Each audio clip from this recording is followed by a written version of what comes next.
मैनपुरी की करेल विधानसभा सीट पर उपचुनाव होना है, जिसको लेकर आज समाजवादी पार्टी के प्रत्याशी तेज प्रताप यादव ने नामांकन दाखिल किया। इस मौके पर समाजवादी पार्टी के राष्ट्रीय अध्यक्ष अखिलेश यादव, डिम्पल यादव, शिवपाल सिंह यादव, प्रोफेसर राम गोपाल यादव सहित समाजवादी पार्टी का पूरा परिवार आज मुख्यालय पहुंचा।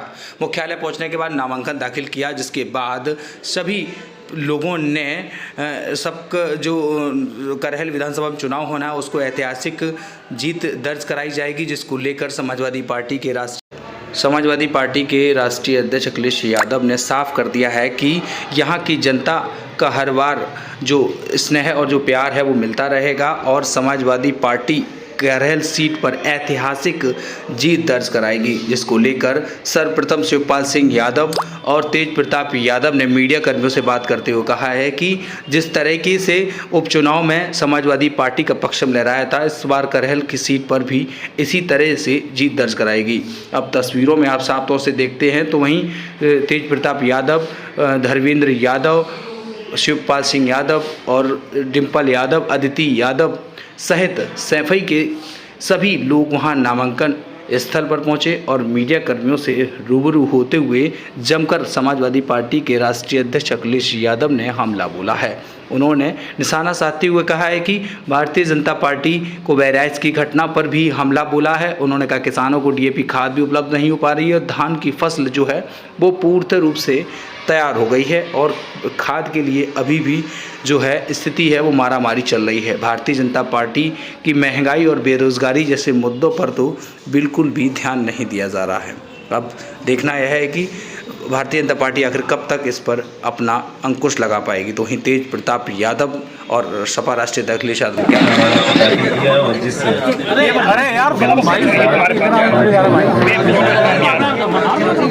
सम्मानित जनता ने हमेशा अपना समर्थन और सहयोग पार्टी के साथ रखा और उम्मीद है इस चुनाव में भरपूर समर्थन पार्टी के साथ आएगा और सभी लोग भारतीय जनता पार्टी बनाने का काम करेंगे। और कल से हम लोगों का चुनाव प्रचार भी चालू है और बड़े अंतर से समाजवादी पार्टी भारतीय जनता पार्टी बनाएगी।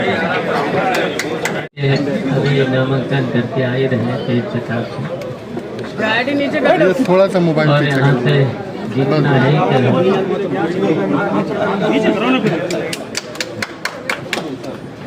और बीजेपी के बारे में तो जानते ही हो, अभी तक प्रत्याशी भी अभी अब ढूंढ रहे होंगे कहीं से।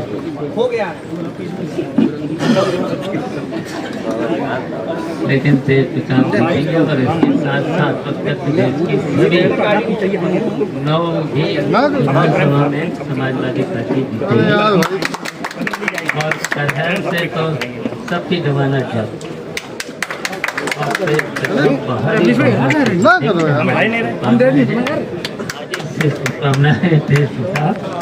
विधायक बनेंगे।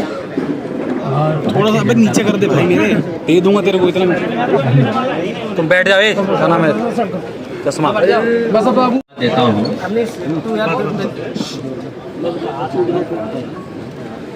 इस बार के जो उपचुनाव होने जा रहे हैं वहाँ से समाजवादी पार्टी के प्रत्याशी सांसद रहे तेज प्रताप यादव ऐतिहासिक वोटों से जीत करके जाएंगे। मैं करेल की जनता और मैनपुरी की जनता का बहुत धन्यवाद और आभार प्रकट करूंगा। यहाँ के लोगों ने समाजवादी पार्टी का, नेताजी का हमेशा साथ दिया है। किन्हीं भी कठिन परिस्थितियों में या राजनीतिक कोई फैसला हुआ होगा, यहाँ के लोगों ने समाजवादी पार्टी का हमेशा साथ दिया है। करेल उपचुनाव में जो होने जा रहा है ये वो विधानसभा है जहाँ की जनता समाजवादी पार्टी को हमेशा चुनती रही है। और इस बार के चुनाव में मैं कह सकता हूँ कि पहले से ज़्यादा समर्थन है, हर वर्ग के लोग साथ हैं, हर वर्ग के लोगों का सहयोग और समर्थन मिलेगा। परिणाम बहुत ऐतिहासिक होने वाला है करेल विधानसभा। जहां तक भारतीय जनता पार्टी का सवाल है, Bharatiya Janata party by elections में किसको लड़ाएं, कैसे पीडीए का मुकाबला करें। पीडीए से घबराए हुए वो बैठे हुए हैं। पहले तो कभी कभी सुन भी लेते थे उनके मुंह से पीडीए, लेकिन इधर जो पीडीए की ताकत या पीडीए के लोग इकट्ठे हुए, एकजुट हुए, अब पीडीए कहना भी वो भूल गए। और इसलिए भूल गए हैं कि पिछले जितने भी फैसले उनके हुए और पूरा कार्यकाल उठा करके देख लें, सबसे ज्यादा भेदभाव, सबसे ज्यादा अन्याय, सबसे ज्यादा भेदभाव का शिकार अगर कोई हुआ है तो यही पीडीए परिवार के लोग। मैं जानता हूं क्योंकि चैनल बहुत पेड होते हैं आजकल। जिस तरह से एक नई संस्कृति है, नई टेक्नोलॉजी के साथ प्रीपेड चलते हैं, प्रीपेड पोस्ट पेड। जब मैं देख रहा था तो चिंता चैनलों को इस बात की थी कि तेज प्रताप ने तिलक कितना बड़ा लगाया। उन्हें विकास की चिंता नहीं है कि कन्नौज, मैनपुरी या आसपास के क्षेत्र में एटा या बगल के जिलों में कितना विकास किया, इसकी चिंता नहीं है। चिंता इस बात की भी होगी कि कौन कौन बैठा था कुर्सी पर, कौन कौन तस्वीर में है। आज सवाल वही है जो पहले थे। महंगाई वैसे ही बढ़ती चली जा रही है, बेरोजगारी वैसे ही बढ़ी है, और जिस रफ्तार से समाजवादियों ने विकास करना शुरू किया था, उस विकास को रोकने का काम किया इन्होंने। संविधान की लड़ाई, बाबा साहब भीमराव अम्बेडकर जी का दिया हुआ संविधान, उसके तहत जो हक अधिकार मिलने चाहिए वो भी अभी अधूरे हैं। जो लड़ाई जीती लोकसभा में, उसमें थोड़ा बहुत रुके हैं भाजपाई, लेकिन अभी भी उनके फैसले ऐसे नहीं हैं जिससे कि सभी को न्याय मिल रहा हो। ये अपने आप को हर संस्था से ऊपर समझते हैं। इनके लिए कोई संस्था नहीं है। भारतीय जनता पार्टी के लोग अपने इशारे पे चला रहे हैं। ये सदस्यता कम कर रहे हैं, जमीनों पे कब्जा ज्यादा कर रहे हैं। इनकी जो सदस्यता चल रही है वो कम चल रही है, लेकिन जमीनों पे कब्जा ज्यादा चल रहा है। इतना भ्रष्टाचार, बेईमानी, लूट कभी नहीं होगी जितनी इनकी सरकार में होगी। बहराइच की घटना को लेकर क्या कहना चाहेंगे? बहराइच जो कुछ हुआ है, मैं अपने पत्रकार साथियों का धन्यवाद देना चाहता हूं, और खासकर उन यूट्यूबर्स को, उन तमाम सोशल मीडिया के लोगों को जिन्होंने निष्पक्ष होकर के सच्चाई सामने लाने का काम किया। और सच्चाई ये है कि भारतीय जनता पार्टी ने जानबूझ करके दंगा कराया, क्योंकि उनको पता है कि चुनाव आ गया है, किसी भी सवाल का जवाब जनता में नहीं दे सकते, इसीलिए राजनीतिक लाभ लेने के लिए जानबूझ करके भारतीय जनता पार्टी ने दंगा कराया है। और जीरो टॉलरेंस की अगर बात थी तो आखिरकार पर्याप्त पुलिस क्यों नहीं थी, पर्याप्त प्रशासन का इंतजाम क्यों नहीं था? और जो जानकारी में था प्रशासन को, उसके बावजूद भी नहीं किया कुछ भी। मुझे उम्मीद है कि न्यायालय से न्याय मिलेगा।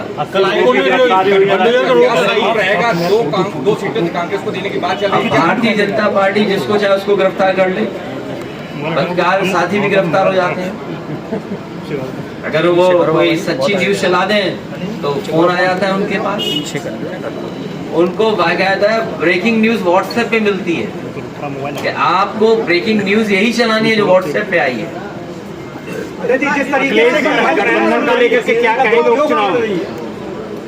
करहल की जनता के सामने किसी तरह का दुरुपयोग नहीं चलेगा।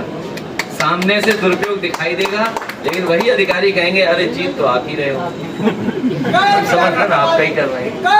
नामांकन प्रक्रिया शुरू हो चुकी है, लेकिन अभी तक प्रत्याशी नहीं कुछ पाए। अभी चाचा ने जो कहा वो ठीक कहा कि उनके पास प्रत्याशी नहीं है, ढूंढ रहे हैं। कि हम चुनाव नहीं लड़ेंगे, नाराजगी दिखा रही है कि हम 2 सीट नहीं चाहिए। अभी नामांकन चल रहे हैं, समय है। ये हम 2 दलों की बात है, हम राष्ट्र सरकार। अध्यक्ष जी, अयोध्या की मिल्की जो सीट जो थी उसको कानूनी पेचीदगी का स्वरूप दिया गया, लेकिन ऐसा कुछ है नहीं वहाँ, क्या कारण है? सच्चाई आप भी जानते हो।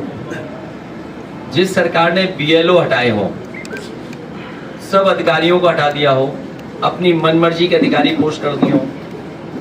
मुख्यमंत्री जी एक बार नहीं कई बार गए, कई बार विकास का पैकेज भी दिया उन्होंने, और जब इंटरनल सर्वे करवाया उन्होंने तो इंटरनल सर्वे में बीजेपी हार रही थी। फिर मुख्यमंत्री ने बार बार कार्यक्रम लगाया और बार बार कार्यक्रम लगाने के बाद सर्वे करवाया, उसमें भी बीजेपी हार रही थी। अध्यक्ष जी, करेल में डिप्टी सीएम आए हुए थे, वहाँ पर 69,000 जो शिक्षक भर्ती के अभ्यर्थी थे वो प्रदर्शन कर रहे थे, उनके ऊपर FIR दर्ज की गई है, उनको जेल भेजा गया डिप्टी सीएम के प्रोग्राम में। मैंने पहले भी कहा कि ये किसी को न्याय नहीं दे सकते। भारतीय जनता पार्टी किसी को भी न्याय नहीं दे सकती। जो न्याय नहीं दे सकता वो सम्मान भी नहीं कर सकता। और लोकतंत्र की खूबसूरती यही है कि अगर कोई विरोध कर रहा है, कोई नाराजगी है, तो कम से कम उसकी बात सुननी चाहिए। ये जो सत्ता की ताकत से जो मुकदमे लगाए या जेल भेजा है या उनको परेशान किया जा रहा है, यही जनता है, इनका हिसाब किताब करेगी इस चुनाव पर। एक बार मुख्यमंत्री, उप मुख्यमंत्री और कई बार रोजगार के मेले, विकास के मेले जो है दिखाई, अब सरकार पे उतना समय नहीं है जितना समय था उन पर। जितनी सरकार चल रही है अब उतना भी समय उनके पास नहीं है। ये सरकार जाने वाले लोगों की है। जनता इनको इस चुनाव में हरा करके विदाई का रास्ता खोल देगी। DAP खाद को लेकर मारामारी चल रही है, कहीं खाद नहीं है। और अभी मान लीजिए धान तैयार होने जा रहा है, क्या सरकार का इंतजाम है कि किसानों को सही कीमत दे देंगे? जिन लोगों ने कहा कि किसानों की हम आय दोगुनी कर देंगे, धान तैयार हो गया, क्या तैयारी है धान खरीदने की? किसानों को पराली जलाने से रोका जा रहा है, लेकिन ये पराली वाला बड़ा सवाल है। सरकार को किसान के साथ अन्याय नहीं करना चाहिए। सर एक सवाल है, अभी इलेक्शन के दौरान भी आपने EVM को लेकर सवाल खड़े किया, आप एलन मस्क ने भी EVM पे सवाल खड़े किए, इवन अमेरिका में भी अब इसको सपोर्ट मिल रहा है। जिस तरह टेक्नोलॉजी आगे बढ़ रही है और टेक्नोलॉजी से कई बार आपको सूचनाएं मिलती हैं कि टेक्नोलॉजी के माध्यम से घटना हुई है। आज ही के अखबार में पढ़ा गया है और किसी अखबार में यह सूचना दी गई है कि सबसे ज़्यादा घटनाएं जो आपके टेक्नोलॉजी के माध्यम से होती हैं वो सबसे ज़्यादा उत्तर प्रदेश में हो रही हैं। चाहे वो ATM से टेक्नोलॉजी के माध्यम से पैसा निकालना, किसी का कार्ड मिसयूज करना, इस तरह की घटनाएं सबसे ज़्यादा हो रही हैं। और AI आने के बाद बहुत सी चीज़ें बदल रही हैं। जर्मनी जैसा देश जो विकसित है वो अपने यहाँ कहता है कि अगर EVM इस्तेमाल होगी तो वो अनकॉन्स्टिट्यूशनल होगी। तो जब जर्मनी जैसा देश जो दुनिया में बहुत आगे है, भारत से कई मामलों में बहुत आगे है, जब वो देश EVM के इस्तेमाल को अनकॉन्स्टिट्यूशनल कह रहा है तो स्वाभाविक है तो उस पर सवाल खड़े होंगे, उंगली खड़ी होगी। क्या 2027 में EVM क्या रहेगा क्या? ये विषय अभी का नहीं है। हमारी बात और समाजवादी का पक्ष में लोकसभा में भी कह चुका हूँ, वो आप देख लीजिए मैंने क्या कहा। मुख्यमंत्री योगी आदित्यनाथ हर प्रचार में ये कहते हैं कि बटोगे तो कटोगे, इस तरह के बयान को आप किस तरह से देते हैं? हर प्रचार में ये यूज होता है। वो समाजवादियों को बता रहे हैं और PDA परिवार को कह रहे हैं कि सब लोग एक हो जाओ। केंद्र की सरकार पार्ट 3 तकनीकी की बात करते हैं और एक बम की एक सूचना आ जाती है, हवाई जहाज वापस करा लिए जाते हैं और हम विदेशों में ट्रिलियन की बात कर रहे हैं। मेरे पत्रकार साथी, आपको मैं याद दिलाना चाहता हूँ, उत्तर प्रदेश के मुख्यमंत्री जी ने कहा था कि विधानसभा में RDX आ गया है और जब उसकी जांच हुई तो पता लगा वो खैनी वाला मसाला था कि वो जो कभी कभी लकड़ी के में इस्तेमाल होता है। तो ये बात तो विधानसभा की मैं कह सकता हूँ। अगर ये बम वाली बात आ रही है तो सिक्योरिटी बढ़ानी चाहिए सरकार, और सरकार की भी मंशा यही होगी कि सिक्योरिटी बढ़ जाए। आप कहाँ की सिक्योरिटी बढ़ाना चाहते हैं या डराना चाहते हैं, ये तो सरकार ही बेहतर बता पाएंगे, लेकिन बड़े बड़े सवाल खड़े हो रहे हैं। बड़े बड़े सवाल खड़े हो रहे हैं। हालांकि वो समय नहीं है उन बातों को कहने का। कनाडा जैसा देश कुछ बात ऐसी कह रहा है जिससे भारत का सम्मान को ठेस पहुंच रही है। अमेरिका भी वही बात कह रहा है और हम और आप लोग अखबार में कई ऐसी सूचनाएं मिल रही हैं, पढ़ रहे हैं हम लोग, जिन पर स्वाभाविक है चिंता करना पड़ेगा।